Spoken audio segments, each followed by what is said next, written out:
माननीय अजय राय जी के नेतृत्व में, जिला के हमारे माननीय नेता नदीम जी के नेतृत्व में जननायक राहुल गांधी जी को सौंपकर हम लोग कोर्ट में मुकदमा करेंगे इस चीज को, क्योंकि पूरे जौनपुर जिले के 2100 ब्लॉक के अंदर लगभग 3000 से ऊपर इस तरह के प्रिंटेड फार्म हमें मिला हुआ है। आप लोग देख सकते हैं, ये प्रिंटेड फार्म के हम खिलाफ कांग्रेस के लोग आवाज अपनी रख रहे हैं। न्याय हम चाहते हैं, जनता के हित में ऐसा गलत काम ना किया जाए, ये शोभा नहीं देता। इन्हीं बातों के साथ मैं एसआईआर की बातों को समाप्त कर रहा हूं और मनरेगा को लेकर के जिस तरीके से भारत सरकार ने नाम बदलने की कोशिश करके महात्मा गांधी पर जिस तरीके का हमला किया है, ये देश के इतिहास में इससे बड़ा काला दिन नहीं हो सकता है। नाम बदलना ही बड़ी बात नहीं है। जिस तरीके से उन्होंने कानून को खत्म करने की कोशिश किया है, उस कानून को लिबरल किया है ताकि आने वाले दिन में गांव के जो गरीब बस्ती के लोग हैं, जो शोषित महिलाएं हैं, दलित हैं, इन सारे लोगों को मनरेगा के तहत काम उनको न मिले। जैसा कि आपको पता है कि भारत सरकार डॉक्टर मनमोहन सिंह के नेतृत्व में भारत सरकार 90% धन और 10% प्रदेश सरकार आवंटित करते थे। इसके बावजूद 100 दिन का गारंटी कानून जो गारंटी है सुनिश्चित किया गया था, जिस पर हमला करते हुए वर्तमान सरकार ने उसको भारत सरकार 60% और स्टेट गवर्नमेंट 40% का जो निर्देश दिया है, ये पूर्ण रूप से गलत है। क्योंकि भारत सरकार अगर ऐसा करते हैं, हमारा उत्तर प्रदेश, बिहार, मध्य प्रदेश, उड़ीसा, वेस्ट बंगाल जैसे जो गरीब प्रदेश हैं, वहाँ का मुख्यमंत्री पैसा देने के लिए सक्षम नहीं है। तो ऐसी परिस्थिति में कानून कहाँ से लाएगा? और कानून उन्होंने खत्म किया है। कानून को खत्म करके इसको योजना मात्र बनाया है। ठेकेदारी प्रथा को इन्होंने प्रमोट किया है। हम कांग्रेस के लोग इसके खिलाफ हैं, हम इसका विरोध प्रकट करते हैं और ये चाहते हैं कानून जिस तरीके से बनाया गया था पहले डॉक्टर मनमोहन सिंह के नेतृत्व में, उसे सुनिश्चित किया जाए और गरीबों की मदद हो सके। और हम लोग जो 251 रुपया पर व्यक्ति जो मानदेय था, उसे 400 रुपया की मांग करते हैं। जो 100 दिन की काम है उसको 150 दिन का मांग करते हैं, ताकि गरीबों गांव छोड़ करके शहर की तरफ पलायन ना हो सके, गांव में उनको रोजगार मिल सके, ताकि गरीब जिंदा रह सके।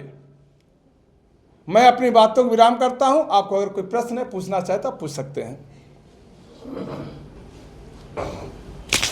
अध्यक्ष जी, सवाल है, कांग्रेस ने जिस तरह से जो है आप लोग जैसे जिस तरह जो आरोप लगा रहे हैं, ये लगातार कहती है कि मतदाता पुनरीक्षण अभियान के तहत वोटिंग में जो पहले गड़बड़ियां होती थी उसको और बेहतर सुधारने के लिए और ट्रांसपेरेंसी को बेहतर बनाने के लिए हमने एक कदम उठाया है। तो आप लोग कैसे जो है जिस तरह से जो बातें आप कह रहे हैं, उन लोगों का लगातार आरोप है कि इस तरह के जो आरोप लगाए जा रहे हैं विपक्ष की बौखलाहट।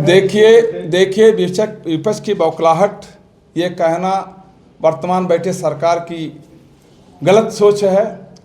एसआईआर को लागू करना ही ये देश हित में नहीं है। अगर लागू किए हैं, उसमें इतनी जल्दबाजी जो भारत सरकार कर रहे हैं, इसका हम लोग विरोध, उसमें समय मिलना चाहिए। आप सोचिए, अभी आधार कार्ड को इन्होंने सहमति नहीं दी, अब जाकर के आधार कार्ड को सहमति दिया। गांव के अंदर जो देश के नागरिक हैं, बहुत सारे ऐसे नागरिक हैं जिसका अभी तक इलेक्शन कार्ड क्या है उनको नहीं पता है। वोट का जो अधिकार है उसे छीनने का काम वर्तमान भारत सरकार ने किया है। हम बार बार इस बात को कहते हैं कि एसआईआर लागू कर रहे हैं तो उसको समय ज़्यादा दिया जाए, पारदर्शी उस पर हो, लेकिन कोई पारदर्शी नहीं हो रहा है। सिर्फ अपना वोट को बढ़ाने के चक्कर में गरीबों का, भारत की जो नागरिकों का वोट करने का काम कर रहे हैं। वोट करने का तरीका हमने आपको बताया। अगर इस तरीके का फॉर्म कहाँ से आया, ये प्रश्न उठता है ना, ये प्रिंटेड फॉर्म कहाँ से आया? ये जो एजेंट्स हर ब्लॉक के अंदर जो एजेंट घूम रहे हैं, सरकार का कह लीजिए या बीजेपी का कहिए या आरएसएस का कहिए, इन पर शिकंजा क्यों नहीं कसा जा रहा है? ये भी वोट चोरी का ही एक मामला हुआ ना। बार बार हम लोग इस बात को कहते हैं, लेकिन सरकार इस पर ध्यान नहीं दे रहे हैं। हम इसका विरोध करते हैं। जिला निर्वाचन आयोग को आपने अवगत करा दिया है कि इस तरीके से फर्जीवाड़ा किया जा रहा है? उन्होंने आश्वासन दिया कि हम इस पर करते हैं। मैंने जिला निर्वाचन अधिकारी जौनपुर को स्पष्ट कर दिया, दे करके ज्ञापन दे करके कि इस तरीके के जो व्यक्ति कर रहे हैं उन्हें चिन्हित करके उस पर FIR लागू हो, ताकि इस तरीके की प्रवृत्ति और ब्लॉकों में और जगहों पर दोबारा पुनर्वित न हो। SIR पर जिस प्रकार से आप लोग आवाज उठा रहे हैं, ऐसा UGC कानून पर क्यों नहीं उठ रहा है आप लोगों की तरफ से? UGC हमेशा वर्तमान सरकार प्रदेश का हो चाहे भारत सरकार हो, ये धर्मों में बंटवारा करके, गरीबी अमीरी में बंटवारा करके, ये लड़ा करके सत्य को काबिज करना चाहते हैं। आपने देखा हिंदू मुस्लिम करके, गरीबी अमीरी करके बार बार बांटने की बात करते हैं। कांग्रेस एक ऐसी पार्टी है जो कभी बांटने की बात नहीं करता है।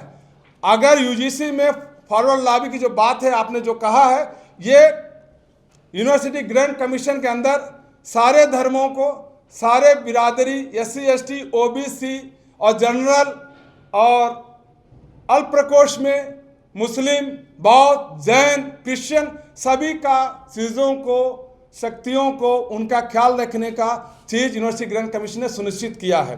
अगर भारत सरकार ने UGC को लागू किया है, वही लोग दो तरफा खेल खेल रहे हैं कि उन्होंने लागू करके उन्होंने कोर्ट में दे दिया, कोर्ट में कर दिया। आज हिंदुस्तान की सड़कों पर फॉरवर्ड वर्सेस बैकवर्ड लड़ रहे हैं, बैकवर्ड वर्सेस SC लड़ रहे हैं। ये लड़ाने का सिर्फ काम कर रहे हैं। हम कहते हैं कि UGC से इस तरीके से काम, गंदा काम करने से भारत सरकार को क्या फायदा हुआ। हम UGC के खिलाफ नहीं है। यूनिवर्सिटी ग्रांट कमीशन पहले भी था, आज भी है। ये नियम 11 नियम हमारे जात के आधार पर, धर्म के आधार पर UGC ने बनाया था। इन्होंने उसे गलत तरीके से हवा देने का काम किया है और आज सड़कों पर बेरोजगारी के कारण युवा वर्ग, विश्वविद्यालय के छात्र छात्राएं सड़कों पर नाच रहे हैं, गा रहे हैं, दर्द को अपना शेयर कर रहे हैं, लेकिन भारत सरकार आंखें बंद करके बैठा हुआ है। अध्यक्ष जी, एक सवाल हमारा और है। हम कहीं कहीं आपसे जानना चाहेंगे, जिस तरह से आप UGC कानून की बात कर रहे हैं, समाज को बांटने का काम BJP लगातार कर रही है। हम आपसे जानना चाहेंगे, अगर आपको जनता भरोसे पर लेती है या 2027 में आप प्रदेश में आते हैं, तो क्या आप लोग एक कदम उठाएंगे, एक कवायद करेंगे जिससे जो है आरक्षण की पूरी एक गतिविधि समाप्त हो जाए और आर्थिक आधार पर इसे लागू किया जाए? हमेशा जननायक राहुल गांधी जी सड़क से लेकर संसद तक इस पर चर्चा कर चुके हैं। अगर जनता हमें चुनते हैं तो हमारा प्राथमिकता होगा शिक्षा, बेरोजगारी, महंगाई। इस पर हम लोग विशेष शिक्षा, बेरोजगारी, स्वास्थ्य पर हम ज़्यादा काम करेंगे। और जो कांग्रेस सरकार ने जो कुछ बनाया है उसे बेचने का काम भारत सरकार ने किया है। अच्छा सर, एक प्रश्न और है हमारा। जैसे जिस प्रकार अभी बंगाल में बाबरी मस्जिद को लेकर के दुनिया भर का फूफो डंडा या जो भी बवाल हो रहे हैं सर, भाई मैं बार बार कह रहा हूँ, धर्मों को आपस में लड़ा करके वोट को सिद्ध करने के काम BJP RSS के लोग और वर्तमान सरकार कर रहे हैं। और कांग्रेस की विचारधारा महात्मा गांधी की विचारधारा है। कांग्रेस की विचारधारा भारत का संविधान है। भारत का संविधान ही कांग्रेस है और कांग्रेस ही महात्मा गांधी है। और महात्मा गांधी की विचारधाराओं को हम आगे लेके चल रहे हैं। हम कभी लड़ाने का काम नहीं किया। जो अंग्रेजों ने हमें आपस में लड़ा करके देश को अलग अलग बांटने का काम किया है, वो कांग्रेस ने कभी किया है न कभी करेंगे। हम जोड़ने का काम करते हैं। हमेशा हम एकता की बात करते हैं, हर धर्मों का बात हम करते हैं, गरीबी अमीरी सभी का हम लोग ख्याल रखते हैं। मतलब बाबरी मस्जिद बनाने के मतलब चक्कर में है या अथवा उसके विपक्ष में है सर? ये जो है सुप्रीम कोर्ट में न्यायालय में ये बात है, इस पर हम कोई चर्चा करना नहीं चाहेंगे। इन्होंने बंगाल के बाबरी मस्जिद के बारे में बताया, बाबरी मस्जिद वाला खत्म हो गया। वो बाबरी मस्जिद वहाँ का भी बातें जो है न्यायालय में है। बाबरी मस्जिद हो, कोई धर्म के बात हो, कोर्ट में है। कोर्ट इसका निर्णय लेता है कहाँ पर क्या होना, हम उनके साथ हैं। महोदय, पिछले दिनों बांग्लादेश में अभी जो वहाँ पंचायत चुनाव होने वाले हैं, उससे पहले जो है एक हिंदू युवक की हाथ और पैर बांधकर चाय के बागवान में लाश मिली है। वहाँ के लोगों की मैं बार बार आपको क्या कह रहा हूँ, वर्तमान सरकार जो है लड़ाने का काम करते हैं। आप कोई घर में अगर किसी एक व्यक्ति हिंदू हो, मुस्लिम हो, क्रिश्चियन हो, चाहे किसी भी धर्म का व्यक्ति हो, आप बार बार ये बांटने की बात क्यों कर रहे हैं? क्राइम क्राइम होता है, वो किसी के भी साथ हो, उसको न्याय मिलना चाहिए। लेकिन आप बार बार हिंदू कह करके इस चीजों को आप लोग बातें करते, ये शोभा नहीं देता। हमारा देश का नागरिक है, वो असुरक्षित है, हमें उनको सुरक्षा देना हमारा फर्ज है। कानून है, न्यायालय है, सरकार है, उनको सुरक्षा मुहैया कराएं, ऐसा ना हो। महोदय, घटना बांग्लादेश की है। अरे भाई, बांग्लादेश का हो, हिंदुस्तान का, दुनिया कहीं का भी, ये वहाँ का मामला है। वहाँ पर भारत सरकार ने क्या किया? उन्होंने इस पर कोई कदम उठाया? तो आप इसको किस दृष्टि से देखते हैं? आए दिन वहाँ पर आरोप है कि हिंदुओं की हत्याएं हो रही हैं। जो है भाई, हिंदू नहीं, हर लोगों की हत्याएं हो रही हैं। जहाँ पर कानून की अनदेखी किया गया है, जिस देश का संविधान को लोगों ने बांटने का काम किया है, वहाँ पर हर लोगों के ऊपर क्राइम होता है। कभी हिंदू, कभी मुस्लिम, कभी ईसाई या किसी भी धर्म के लोग, कभी छात्रों के ऊपर, कभी गरीबों के ऊपर, कभी अमीरों के ऊपर। लेकिन उन्हें न्याय मिलना चाहिए। आप सभी का देखने का नज़रिया अलग है, हमारा देखने का नज़रिया अलग है। क्राइम क्राइम होता है, उसको न्याय मिलना चाहिए, हम उसके पक्षधर हैं। हम हिंदू हैं, मुसलमान हैं, इस तरीके की सोच हम लोग नहीं रखते। हम पहले दुनिया में हम सभी मानव योनि में जन्म लिए। हम सभी को मानवता को जिंदा रखने के लिए सभी को एक दूसरे का सहयोग करना चाहिए। 2027 में अध्यक्ष जी ग्राम पंचायत का चुनाव होना है, बस कुछ ही महीने शेष बचे हैं 2026 में ही। जौनपुर जिले के 83 वार्ड हैं। हम आपसे एक सवाल ये करना चाह रहे हैं इस पे कि ये जो ग्राम पंचायत का चुनाव होना है, कुछ ही महीने, अप्रैल मई में हो सकता है वोटिंग की डेट भी आ जाए, तो आप लोगों की क्या तैयारी है? क्या 2024 की तहत, जिस तरह से 2024 में आपने समाजवादी पार्टी से गठबंधन किया था, 2-3 महीने बचे हैं, तो अब की बार जो है इस पंचायत के चुनाव में किस तरह की आप लोग रणनीति है? समाजवादी पार्टी के साथ आपका गठबंधन बना रहेगा या इस बार आप अलग से जो है चुनाव में देखिए, कसेंगे? जो गठबंधन की बात है, ये शीर्ष नेतृत्व निर्णय लेता है। मैं जौनपुर के जिला अध्यक्ष होने के नाते, हमारे जौनपुर में 83 वार्ड है, 83 वार्ड है। हम 83 वार्डों पर अपने प्रत्याशी को खड़ा करेंगे। बड़े दमखम के साथ पंचायत चुनाव को हम लोग लड़ेंगे और लड़ाएंगे।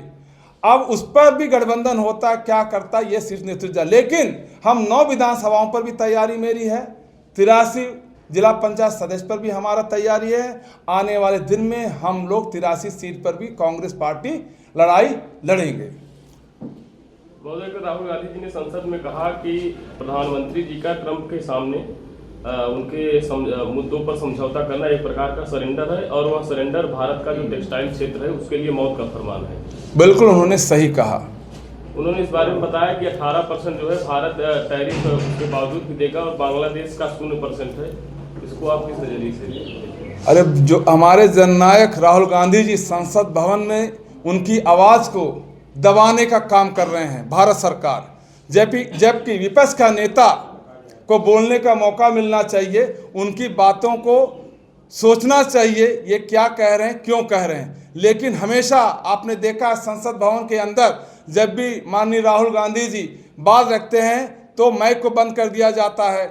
कभी कभी जो है उनकी आवाज़ को बोलने के लिए मौका नहीं दिया जाता, जबकि मौका विपक्ष के नेता होने के नाते उनको देना चाहिए। वो जो कुछ कह रहे हैं वो सही कहते हैं, वो गलत कभी न कहें न कभी कहेंगे। सत्य पे आना ना आना ये हमारा मकसद नहीं है। हमारा मकसद है पहला कि हिंदुस्तान के हर नागरिक सुरक्षित रहे, और उनके लिए हम लोग हर काम करने को तैयार हैं।